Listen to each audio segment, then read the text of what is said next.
Canadian government के data को अगर रिव्यू किया जाए तो पता चलता है कि टोटल जो बैकलॉग है वीज़ा एप्लीकेशंस का, दैट इज़ 8,02,000 एप्लीकेशंस जो हैं वो बैकलॉग में चल रही हैं, विच मीन्स कि वो अपने स्टैंडर्ड जो टाइम है जिसमें उन्होंने डिसीजन देना है उससे डिले जा रहा है।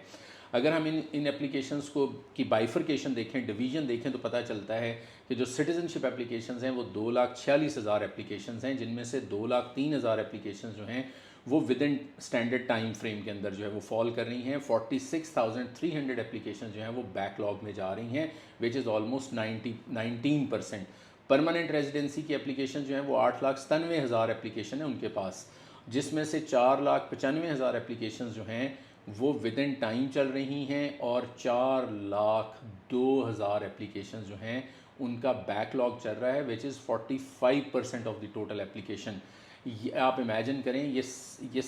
परमानेंट रेजिडेंस की एप्लीकेशंस हैं और इसका बैकलॉग जो है वो 4 लाख एप्लीकेशंस जो हैं वो बैकलॉग के अंदर चल रही हैं। इसी तरह अगर हम टेम्परेरी रेजिडेंस की एप्लीकेशंस देखें, जिनका नंबर सबसे ज़्यादा है क्योंकि उसके अंदर स्टूडेंट वीज़ा आता है, विजिट वीज़ा आता है, वर्क परमिट्स आते हैं, ये सब एप्लीकेशन जो हैं इनको मिला के टोटल जो एप्लीकेशन जो हैं 9,73,000 हैं, जिसमें से 6,20,000 एप्लीकेशन जो हैं वो with in their standard time frame हैं और जो बैकलॉग चल रहा है वो 3,53,300 एप्लीकेशंस का चल रहा है, which is almost 36% of the total backlog. Total number को अगर देखा जाए तो ये 8,02,000 बनता है। इससे इम्पैक्ट क्या आता है? इससे इम्पैक्ट ये आता है कि जो भी आपका ट्रैवल प्लान है वो प्लान तो गया तेल लेने ठीक है, वो प्लान जो है वो नहीं पूरा हो सकता। इसी तरह कुछ लोगों की सिटीजनशिप की एप्लीकेशन होती है, उन्हें पासपोर्ट मिलना होता है, जिसकी वजह से उनको बहुत सारे कंट्रीज़ में जो ट्रैवलिंग होती है, जो अलाउ होनी होती है, वो फंसे रहते हैं। जिन लोगों का वहाँ पर उन्होंने वहाँ पर रहते हुए कोई और वीज़ा अप्लाई किया था, उनकी एप्लीकेशन जो है वो प्रोसेस नहीं हुई, जिसकी वजह से मोस्ट लाइकली वो कनाडा छोड़ नहीं सकते। तो ये डिलेज़ हैं जो आ रहे हैं, ऑल्दो कैनेडियन गवर्नमेंट जो है वो पूरी एफर्ट कर रही है कि वो